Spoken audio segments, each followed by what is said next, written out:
Maintenant, pourquoi donc ils ont pris l'histoire? Pourquoi donc on vous parle des extraterrestres? Ils vous disent non, ils ont eu des expériences.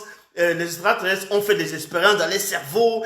Ils vous disent même qu'il y a les extraterrestres actuellement sur la Terre qui se sont déguisés en hommes et que ce sont euh, on les appelle des reptiliens, ainsi de suite.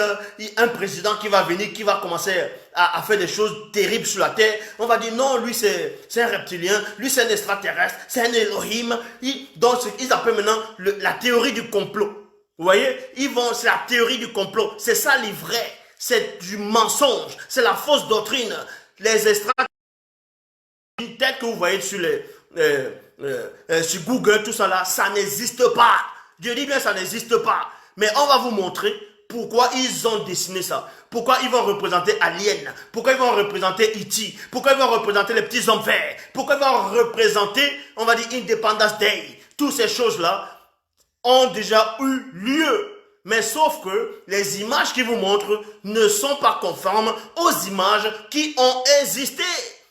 Ce qui s'est passé, c'est quoi? C'était dans Origine, chapitre 7, au verset 1 à 2. Il est dit, à cette époque précise, un groupe de Bamuloloma Bungulane, c'est-à-dire un déchu, parmi la troupe de Satan, le Mundima Bobé, le mauvais esprit, émané du monde spirituel, occulte, qui, après avoir introduit l'hybridation avec les animaux, virgule, considéra que ces filles noires, non initiées, issues de la lignée de Pongissé, c'est-à-dire Caïn, sous forme sensible, étaient belles et agréables.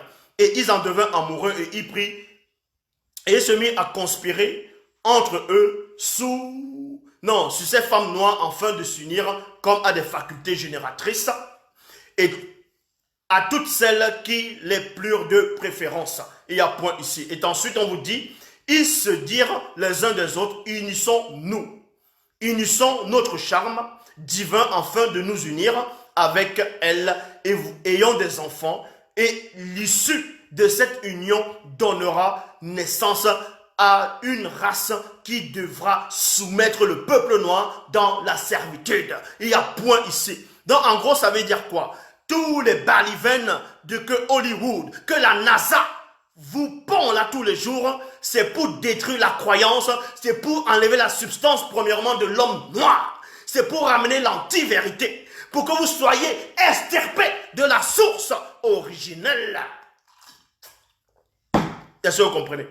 Donc, dans le verset 7, il est dit, ces femmes ne résistaient point à ces êtres venus d'ailleurs. Vous voyez, ce sont les extraterrestres. Puisque les anges déchus, ce sont les extraterrestres. Et oui, les anges déchus sont aussi les extraterrestres. Parce que les anges déchus n'ont pas eu leur naissance sur la terre. Ils n'ont pas eu leur naissance dans le système lunaire. Ils n'ont pas eu leur naissance dans le système solaire. Ils n'ont pas eu leur naissance dans les multivers. Quoique aient eu le pouvoir de le faire. Donc, les enfants des anges déchus, les premiers enfants des anges déchus, c'était d'abord avec les mammifères, les animaux de la terre. C'est ce qu'on appelle des démons. On vous parle des satyres, des no-centaures, des minotaures, des sirènes des eaux, il y a les djinns, il y a tous ces démons-là, toutes ces multitudes de choses. Avant, ils avaient d'abord des corps physiques.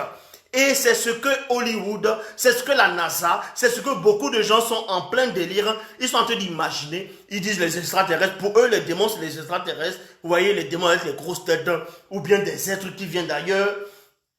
Ils ressemblent aux chèvres, ainsi de suite. Comme ici, on vous dit, dans Origine, chapitre 7, au verset 16. Origine 7, 16, il est dit, ce qu'on appelle démons et démones sont le fruit de l'hybridation issu de l'union entre les Bamuloloma Bungulane, c'est-à-dire anges déchus. Et c'est les anges déchus du troisième ordre. Et ces anges-là déchus sont enfermés jusqu'actuellement. Donc, et les animaux de la terre, ces derniers avaient des corps physiques avant le grand cataclysme. Et c'est à cette période que l'annihilation de leurs corps fut complètement exécutée. Et ne restait que de simples esprits errants, connus après le déluge, dans le grand cataclysme, sous le nom de démons. Démon, mauvais esprit, esprit impur, esprit diabolique, esprit maléfique, qui sont aussi de tous les maux de la terre. Donc en gros, en résumé, c'est quoi? Possédaient avec des corps physiques, les corps ont été anéantis, ont été annihilés. Et ils sont restés, c'est-à-dire même l'âme qu'ils avaient a été annihilée. Ils sont restés de simples esprits, les esprits impurs. Et ces esprits-là, c'est eux qui inspirent les scénaristes, les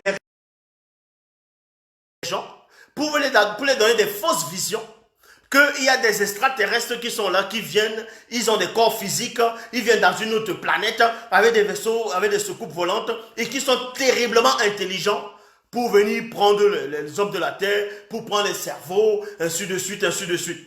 Non, ce sont des fausses visions que les démons envoient aux gens. Ça s'appelle les visions collectives, le mensonge collectif.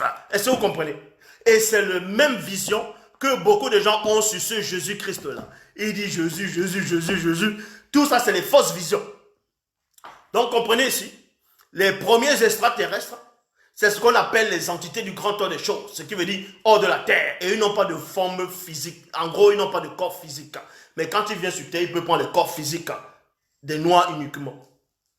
De l'avant-chute.